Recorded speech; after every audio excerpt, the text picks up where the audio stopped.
Ladies and gentlemen, are you sick of being stunned by ROARS mid-combo, knocked over while evading, or better yet, one-shot? Well, ladies and gentlemen, look no further. The Earplugs 5000 is here to save your day. You might not look like a baller, but you'll certainly feel like one as you continue to smash the monster's face apart while it screams its life away. Having trouble learning a new fight? Well, not anymore, ladies and gentlemen. You can dodge and weave like nobody's ever dodged and weaved ever before. And the 50 bonus health ain't gonna hurt either. So a lot of people have been asking me to make a defense-oriented build. A lot of the builds I've been putting out have been raw damage builds, and this one is a lot of fun to make. I've been wanting to put it out for a while. I was just having some issues getting the last piece created, but I hope you guys all enjoy it. Now keep in mind that this build can be used with pretty much any weapon, and the gems can be swapped out for different skills if you so desire, but I kind of just made this one where you didn't really have to worry about HP or getting hit or anything like that. Even if you do get hit with the evasion, you've got some extra health in this build. So let's go ahead and go into everything that we've got here. So the main build is based around earplugs, and you can see that we're using the basal helm and the basal coil, but we'll go ahead and go into the stats of this set real quick. So we've got earplugs level 5 courtesy of the basal helm and basal coil with 1 earplugs gem. We've got Evade window level 5, which massively increases the invulnerability window when evading, which is pretty darn amazing, and it's going to come in super handy, especially if you're using dual blades. Then we've got Health Boost level 3, which you can swap out for other skills if you so desire. You can turn this into Divine Protection or whatever you want. Also have Weakness Exploit level 3. This is where the majority of the damage increase in the build will come from, because the 50% increased affinity is quite good, especially, well, as long as you're hitting the vulnerable spots. Now you can focus on something else if you want. If you just want to have static attack damage increase, you can swap this out for more attack damage. But I like the Weakness Exploit because I'm going to be attacking the weak spots anyway, so might as well get that plus 25 damage increase from getting critical hits. Then we've got Latent Power, which is kind of going for the affinity build. So with this build, using the dual blades that we've got, at all times we're running about 80% affinity, which is pretty darn good. And we got Critical Eye, plus 3% affinity. And then we've also got 1 stack of Divine Blessing on here, just in case we do get hit. We have a chance to take 15% decreased damage while this is going on. So this is a real defense-oriented build. I would say use this for fights that you're having issues with. I know a lot of people have trouble dodging the Nergigante spikes. So this is really focused on just staying alive, being able to evade, and then taking advantage of ROARS to pump in some extra damage. And I think it's pretty good, because a lot of the time when you're getting roared, you're missing out a lot of damage opportunities there. You can see we've got the Decimation Claws, which we're using right now, the Vitality Mantle, just for safeties, and then the Rocksteady Mantle if we feel like just hammering something away.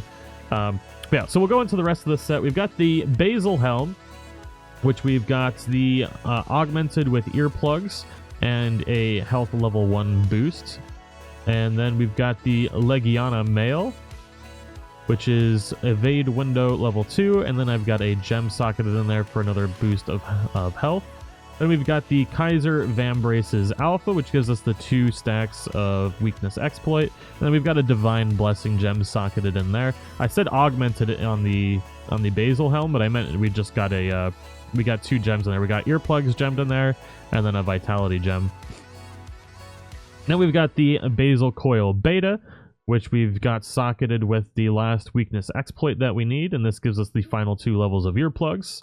And then we've got the Kaiser Greaves Beta, which gives us the 2 stacks of Latent Power, and then the 1 gem slot for another health boost. Now, for our evasion, we are using the Evasion Charm 3, which you will need to have the Deora gem to finally upgrade this to the final level, but otherwise you only really need to farm up low-rank Legiania, I don't even know what I'm saying with my life, and then the high-rank version as well. And then this set will be able to get you up to greatly increased invulnerability window level 4 with just the level 2 charm instead of the level 3. You will have to get to Deora and get a Deora gem to get the evade window level 3 from this charm.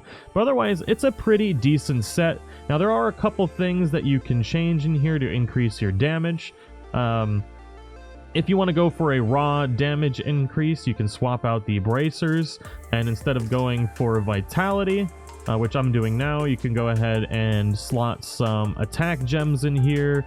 You can, if you're using certain types of weapons that have elements on them, you can increase the elemental damage of those. You can increase the affinity with some affinity gems, or you can go ahead and stack some divine blessing, which may even be better than actually having the vitality. It's going to really be up to you. You guys can also put in some defense gems in here as well. So there's a lot of variety that you can do in this particular set.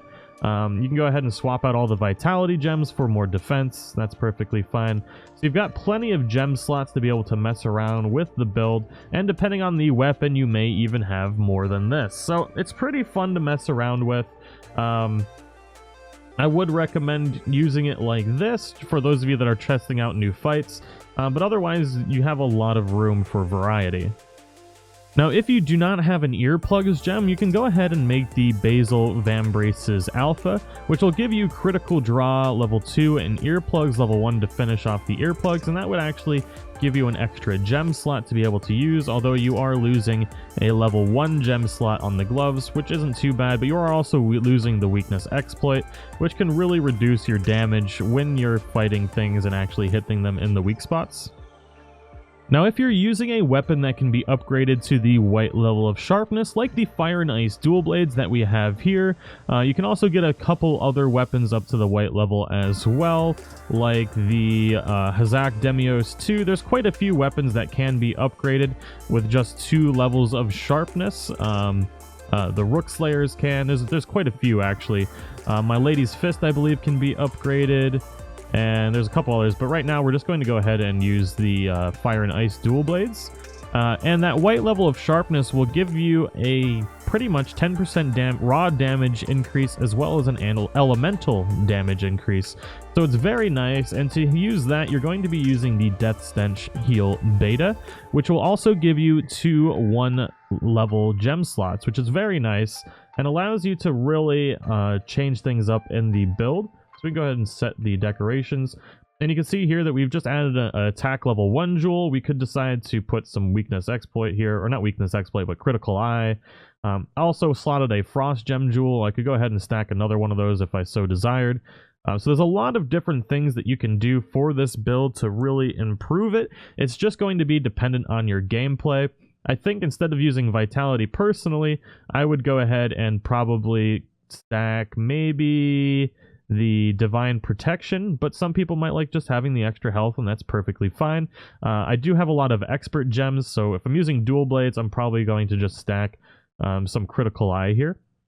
And you've got plenty of gem slots to be able to kind of just change this up however you want.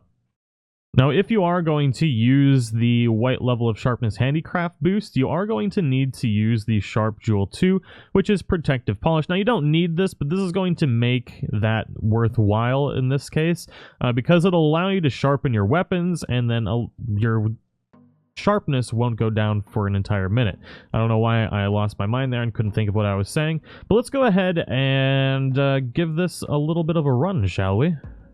Now right here is where you're going to see earplugs come into effect big time if you don't get yourself animation locked in the middle of it. But right now, Diablos is going to spam some roars, and while my teammate is basically incapacitated being spam locked with roar, I'm able to continuously damage Diablos, which is pretty amazing, and that's why I really love earplugs. Now, the build isn't going to make you invincible. Earplugs will give you a big advantage, especially if you're using something like the longsword or with the switch axe. You can actually latch onto monsters with the switch axe when they're trying to run away, because with earplugs you'll be able to get them before they actually run away. But the evasion isn't going to make you invincible. You can get hit, but if you're already pretty decent at evading, having that extra basically invulnerability frames will really help out learning new fights, and as long as you're not animation locking yourself, you'll be able to dodge everything rather effectively. And it's really good against Diablos because that tail will get you a lot, And with the extra invulnerability frames, if you're evading a lot, that tail will pretty much never get you, which is really nice. So the build is a lot of fun, and if you're sick of being locked in roars all the time, you're gonna love this build. And the evasion is just a little bit of a bonus. It's really nice. Definitely increases your survivability, and I think it is just all around a lot of fun to play with. And it doesn't drastically reduce your damage either, because you do have a lot of options with the gems. Now, if you're using dual blades, it might be really nice to include Marathon Runner in here, so you could do a Marathon Runner and Earplugs build. But there's a lot of different things you can do with this. I'm just showing the basics of it, but it's really going to come down to your gameplay style, which is really going to affect how you gem out the rest of the slots, and maybe swapping around a couple pieces of the gear. But I think it's a really good set. Let me know what you guys think in the comments below. Let me know if you liked it, disliked it. What would you add for specific builds? Like, say, if you're dual blades, what would you like to see in it? If you're a great sword user, long sword user, what have you. I definitely want to know what you guys would like to include in this set. So that way other users of specific weapon types will be able to get an idea of what they should maybe change around specifically for them. But anyways, that is all I've got. If you guys want to check out more videos on the channel, don't forget to subscribe, and I'll see you all in the next one. Bye-bye!